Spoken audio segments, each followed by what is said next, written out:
Hoje o São Paulo entra em campo como super favorito, não podendo dar mole de novo em casa, né? Porque já está praticamente classificado.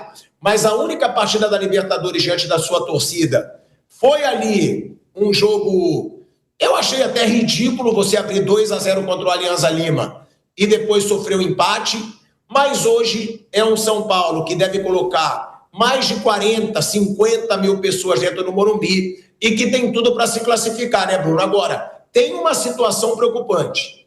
Lucas Moura. De novo, o Lucas Moura vai ser desfalque no São Paulo, porque ele sentiu dores, né, no joelho direito. O Lucas Moura, de novo, está fora de um jogo. E os números são os seguintes, tá? Do Lucas Moura. Ele já perdeu 14 partidas do São Paulo nessa temporada e ficou cerca de 10 jogos consecutivos fora por causa de um trauma no joelho, Bruno. Ou seja, é uma situação delicada, porque é o grande nome do time. Eu acho que ainda é o Lucas, porque o Oscar ainda não mostrou tudo que pode mostrar no São Paulo e que mais uma vez desfalca a equipe, mas, por outro lado, Oscar e Pablo Maia podem ser relacionados. E o Arboleda, né, Bruno? É verdade. Boa tarde, Pilhado. Boa tarde a todos. Eles voltaram já no banco, né, esses jogadores, e o Oscar entrou contra o Palmeiras um pouco, mas é possível que eles iniciem, né? Se não todos eles, mas alguns, porque eles precisam retornar, ganhar ritmo, né? O Pablo Maia também já entrou acho que não foi no jogo anterior ao do Palmeiras, ele entrou também um pouquinho, lá no Peru contra o Aliança, assim, ele entrou um pouquinho. Então eles têm que voltar para ganhar ritmo, então imagino que serão titulares esses atletas que estão voltando, pelo menos alguns deles. E o Lucas é uma situação que realmente é incômoda. O Lucas ficou fora de 10 jogos depois do Paulista, voltou, entrou em 2 jogos, entrou contra o Fortaleza, entrou contra o Aliança, voltou a sentir dores no joelho, e é possível que ele só volte depois do Mundial. É possível, porque não tem jeito, ele tem que descansar, repousar, né? Ele já não é um garoto, ele já tem mais de 30 anos, então não dá para prever quando ele vai retornar, já que ele voltou a sentir dores. Então o Lucas é possível que só volte depois do Mundial, que não falta tanto, né? A gente ainda fala do Mundial de Clubes como uma coisa distante, mas não é, falta um mês só para a competição. Então, é possível que ele só volte depois. O São Paulo está se virando sem esses jogadores, está conseguindo competir, mas no Brasileiro muito mal, né? O São Paulo ele está em 16º, ele só perdeu um jogo, mas ele está uma posição só à frente da zona de rebaixamento. Isso precisa reagir rápido. Sábado tem um jogo em casa com o Grêmio, é fundamental ganhar. Mas no jogo de hoje, se ganhar, garante o primeiro lugar do grupo, se empatar, garante a classificação. E na Libertadores o time vai bem, mas nesse momento o São Paulo tem uma característica de realmente jogar melhor fora de casa. Não é à toa que ele ganhou os 3 jogos fora na Libertadores e tropeçou em casa, e hoje pode ter alguma dificuldade, porque é um time que nesse momento, com os jogadores que estão jogando, ele fica muito mais confortável quando pode defender e contra-atacar. Quando precisa criar jogo, sofre, tem dificuldade. O São Paulo não é um time hoje que fica à vontade com a bola, tendo que furar uma retranca. Isso é uma questão que o Zubeldia não conseguiu resolver. Que ele começa o ano com os 4 da frente ali, que chamavam o quarteto ali, Oscar, Lucas, Luciano e Caleri. Fazia muitos gols e tomava muitos gols no Paulista. Tinha um desequilíbrio de fazer muitos gols e tomar muitos gols. Para tentar equilibrar, ele muda. Ele coloca um terceiro zagueiro, seja como zagueiro mesmo ou como lateral direito, no caso o Ferrarese. Tira algum jogador de frente. Passa a ser um time mais seguro defensivamente, mas começa a sofrer muito para criar. Aí ainda tem as lesões do Oscar, do Lucas, do Caleri. Caleri só volta ano que vem. E aí o time tem essa dificuldade. O São Paulo normalmente depende de uma jogada individual, às vezes do Ferreirinha, que também é um jogador que não vai sempre conseguir decidir jogos, não é o normal dele, é um jogador que tem os seus altos e baixos. Às vezes joga um garoto, e os garotos estão chegando agora, e os garotos até agora, o Lucas Ferreira fez um gol, o Matheus Alves é mais um articulador, ainda não marcou. Então os que fazem gol com frequência hoje são só o Ferreirinha, que fez 5 direto e agora já está um tempinho sem fazer gol, que é o natural da carreira dele, e o André Silva. Então o São Paulo depende muito de alguns jogadores específicos. Então hoje eu não acho que vai ser um jogo fácil hoje. Hoje o time do São Paulo atual é um time que fica muito mais à vontade contra-atacando. Quando ele precisa propor jogo, ele sofre. Hoje deve ser um jogo com essa dificuldade também. Mas na Libertadores a situação é confortável. Sábado contra o Grêmio tem que ganhar. Senão ele pode entrar na zona de rebaixamento e aí começa a ficar um negócio complicado. É isso, né? É muito louca essa situação de terem times que têm campanha muito boa na Libertadores ou na Sul-Americana e péssimas no Brasileiro. Boas no Brasileiro e péssimas na Libertadores. Agora, Mauro César Pereira, a gente falando do Zubeldia, né? O Zubeldia, eu não sabia disso, e que eu li na pauta de hoje aqui do programa. Ele segue invicto pelo São Paulo em Libertadores. O Zubeldia, ele não perdeu ainda sob o comando do São Paulo, né, no comando do São Paulo, na Libertadores, porque foi eliminado no ano passado com resultados iguais contra o Botafogo.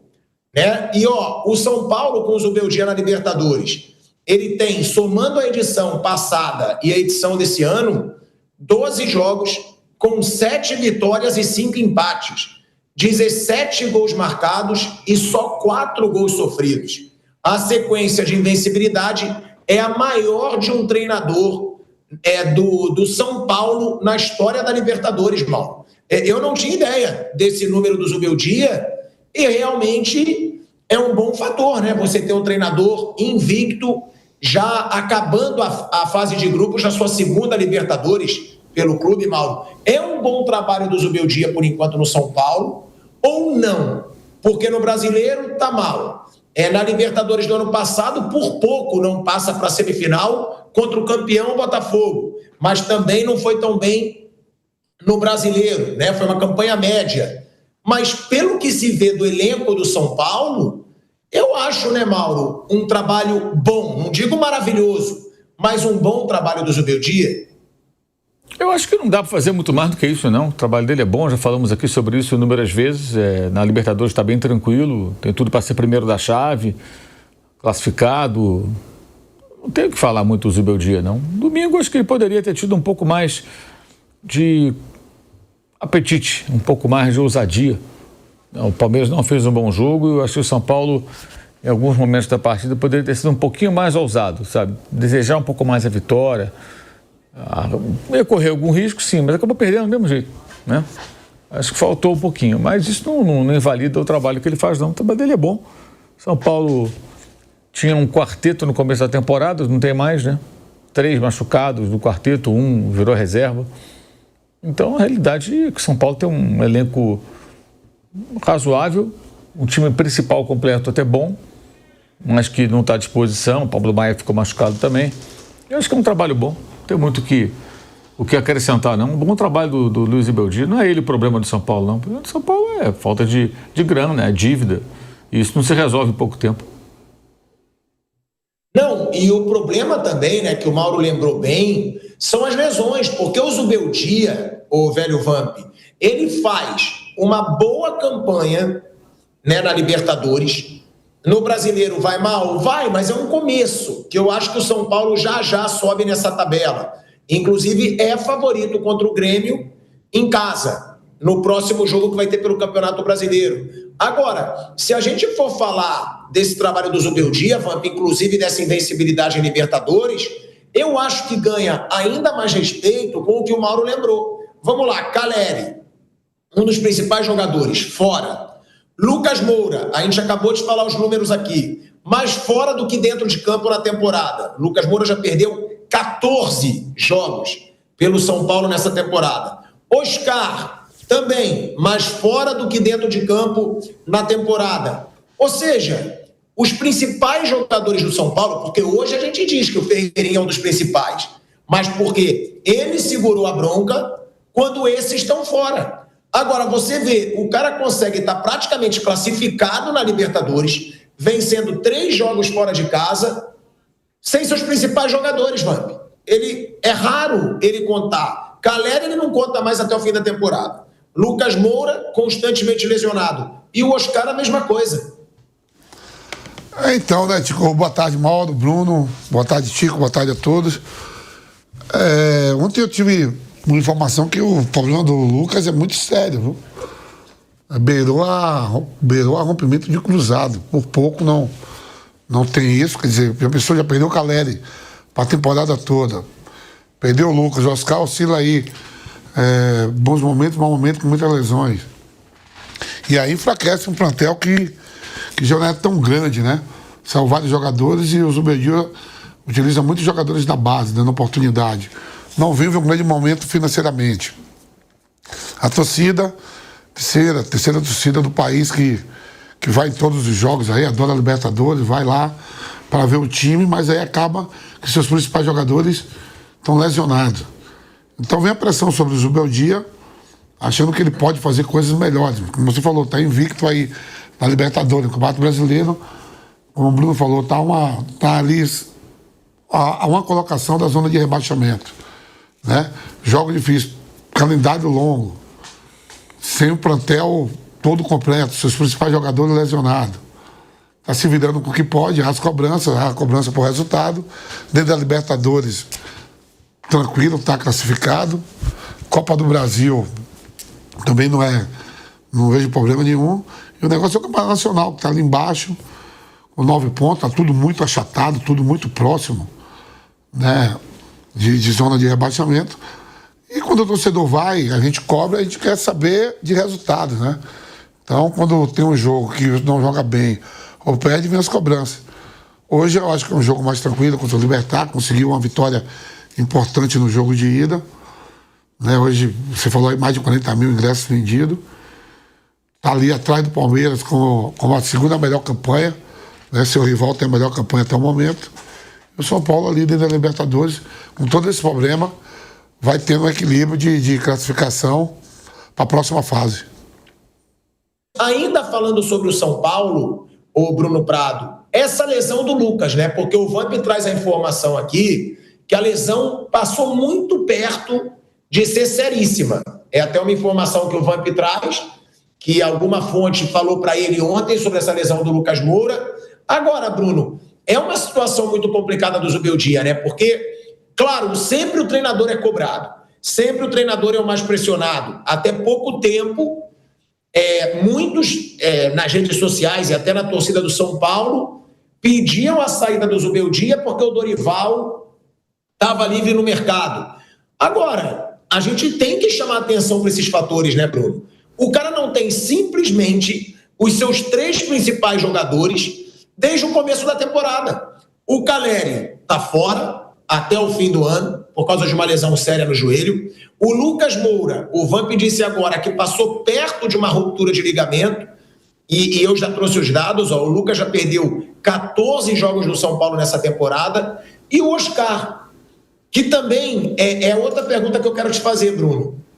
Essas contratações de jogadores de fora, que tiveram peso, mas que vêm já numa idade avançada, sem o mercado brasileiro saber as condições físicas desses jogadores, porque, de verdade, não me parece que o Oscar chegou no Brasil na sua melhor forma física.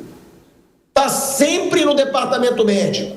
Volta, vai, volta. Aí a minha pergunta é, será que vale fazer essas contratações de jogadores que têm muito peso? Cara, eu vou lembrar alguns aqui, tá? Ó, o Oscar foi contratado.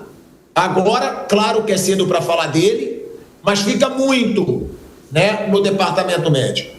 Aí tem a situação do Dudu, do Gabigol, que foram contratados fora das suas melhores formas, não com lesões, mas ainda não renderam o esperado no Cruzeiro. Eu posso pensar aqui algumas para trazer também. Vamos lá, o próprio Cebolinha, que não é mais velho, mas estava lá no futebol português, às vezes se lesionava no Benfica, veio, não sai do departamento médico, também foi caríssimo. Às vezes, será que falta um melhor trabalho dos departamentos médicos, Bruno, para contratar jogador? O Alan, que veio do Atlético Mineiro para o Flamengo, nossa, como ficou em departamento médico? Foi caríssimo. Será que talvez falte um melhor trabalho? Porque tem aquilo que já é padrão, né? Vai fazer os exames médicos e vai assinar com o clube. Mas será que esses exames médicos, eles realmente levantam tudo que pode acontecer com o jogador? Porque o Oscar é mais um desses casos, que está custando uma fortuna e não tem uma regularidade. Agora o Lucas Moura, mas o Lucas ano passado estava bem fisicamente.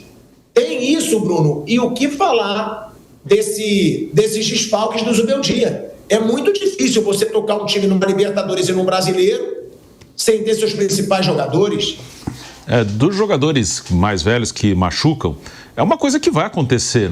Tem exceções, tem alguns caras que... Renato Augusto, Bruno. Sim, Renato Augusto no Corinthians. O Renato teve várias lesões no Fluminense, joga muito pouco, ele ainda está lá, muita gente às vezes nem lembra disso, mas ele ainda joga no Fluminense, entrou no último jogo até, mas joga muito pouco.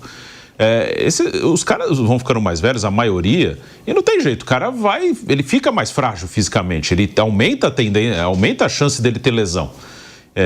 Com raras exceções, aí vão lembrar do Zé Roberto, que jogou até quase os 40, bem fisicamente, vão lembrar de um ou outro, aí o Hulk mesmo, é um cara que não machuca tanto e tá com quase 40, mas eles são exceções, o normal é que o jogador comece a machucar mais.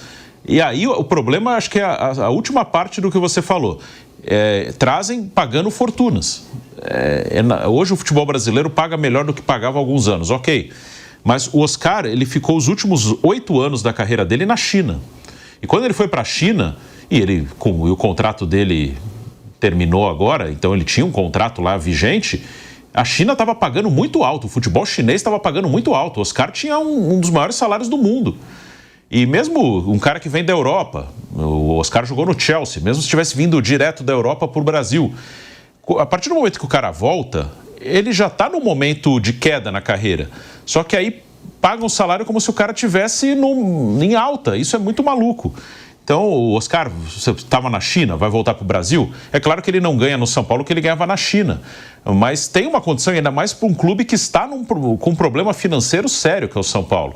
E não é só o São Paulo que faz isso. Eu acho que você pode repatriar jogadores e você tem que saber que o jogador mais velho vai machucar mais, ainda mais num calendário que não para, que não tem folga. O cara não vai jogar todas. Se ele jogar todas, ele vai machucar. Se ele jogar 3, 4, 5 jogos seguidos, ele vai machucar. Isso é quase impossível que isso não aconteça. O problema é o que você paga. Você paga como se o cara estivesse no auge dele e o cara não está. E aí não é só em relação ao Oscar, é todos esses casos. O Oscar é um cara que pode ajudar o São Paulo, sem dúvida.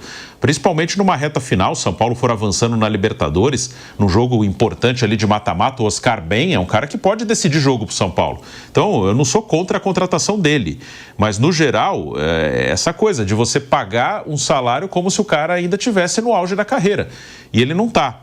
Quanto a Zubeldia, assim como quase tudo que hoje, na bolha São Paulina, é uma guerra quase, assim, é uma divisão que, como quase tudo, parte para o lado radical. O Zubeldia hoje, entre torcedores do São Paulo, principalmente os que se manifestam na internet, é uma guerra mesmo. Tem uma parte que odeia o Zubeldia, que tudo que o cara faz tá errado, tudo é ruim, tudo é uma porcaria, ele é um dos piores técnicos que passaram pelo São Paulo. Tem uma ala que defende isso e tem uma ala que defende o técnico e que também defende o cara acima de qualquer coisa. Então, hoje, se quem tiver curiosidade quiser olhar a bolha São Paulina na internet, nas redes sociais, vai ver que, assim, são dois lados bem radicais, que se xingam no final de todo jogo. Quando o time ganha, os que defendem o Zubeldia vão xingar os outros que não gostam, e quando o time perde, os que não gostam vão xingar os outros que defendem. Assim, é uma coisa muito louca e agressiva, inclusive. Não é um debate razoável, natural, equilibrado, não. É um xingando o outro, é assim, uma coisa maluca. Então o Zubeldia ele causa essa divisão que não é culpa dele, acho que é mais culpa dos tempos que vivemos. Porque o Zubeldia é um bom treinador, não acho um treinador espetacular. O São Paulo dos últimos anos, incluindo esse, assim, o São Paulo 2025 não é tão diferente do São Paulo 2024, 23, 22. Por quê? Porque o São Paulo, nesses últimos anos, já faz tempo, até antes da gestão do Casares, é um time que tem problemas financeiros grandes. E até a dívida ela vai aumentando. E nessa condição, o São Paulo não tem elenco, não tem como ter um elenco para disputar um título brasileiro por pontos corridos. São Paulo não tem a menor chance, não estou falando só agora que a campanha já é ruim. Quando começou o campeonato, não tinha nenhuma chance de ser campeão brasileiro. Ele pode brigar por vaga na Libertadores, como fez no ano passado. E nos mata-matas, o São Paulo, de alguns anos para cá, ele virou um time, assim, mais chato, mais cascudo. Não é fácil ganhar do São Paulo no mata-mata. Que eu falo isso também faz tempo. É um time que, mobilizado, concentrado, focado, inteiro, ele é competitivo. Mas ele, quando está minimamente desmobilizado, ele também se enrola contra adversários fáceis. Maior exemplo, já falei aqui, é o mesmo São Paulo que quase tirou o Botafogo, campeão da Libertadores, campeão brasileiro. São Paulo quase eliminou o Botafogo da Libertadores, levou para os pênaltis. É o mesmo que no Brasileiro perdeu os 2 jogos para o Cuiabá, que foi o último colocado. É o mesmo time, só que contra o Botafogo era um time mobilizado, concentrado, numa pegada no máximo que pode, e aí dificultou para o time que foi o melhor time brasileiro de 2024. Mas um time não tão concentrado, não tão mobilizado, perdeu para o Lanterna do campeonato 2 vezes. Então é isso, e não é o Zubeldia. O São Paulo é mais ou menos isso há bastante tempo. Então não adianta ficar essa guerra radical em relação ao Zubeldia, porque quando ele sair e chegar outro, pode ter um impacto inicial psicológico bom, como aconteceu quando o Zubeldia chegou. Ele demorou para perder o primeiro jogo, mas depois de uns 6 meses, quem vier para o lugar do Zubeldia vai estar sofrendo as mesmas contestações. É uma questão do clube. Tem coisas que são do clube, não são do treinador, dos jogadores. São do clube. O São Paulo, pela sua condição financeira atual, o que ele pode fazer é ser competitivo em Copas. E Copas tem muito da sorte ou azar. O São Paulo ganhou uma Copa do Brasil em 23. Pode demorar para ganhar outra Copa, ou pode ganhar uma esse ano. Assim, depende do cruzamento, do dia. Mas no Brasileiro ele não tem a menor chance. É isso. E isso aí não é culpa do técnico, é culpa da situação financeira do clube. É uma situação do futebol brasileiro, na verdade, né, Bruno? Que o futebol brasileiro, como você disse, ele paga fortuna para jogadores que não estão na sua melhor forma. Vamos pelo nome. Vamos ganhar a torcida, porque é o que o Mauro diz, o Mauro já falou isso. Tem torcedor de mercado. Tem torcedor que torce mais pelo mercado, quem que o time vai contratar, do que pelo time, do que pelo campeonato, do que por título. E aí, realmente, muitas vezes, vira uma enganação, viram jogadores assim, super valorizados e que não entregam tanto.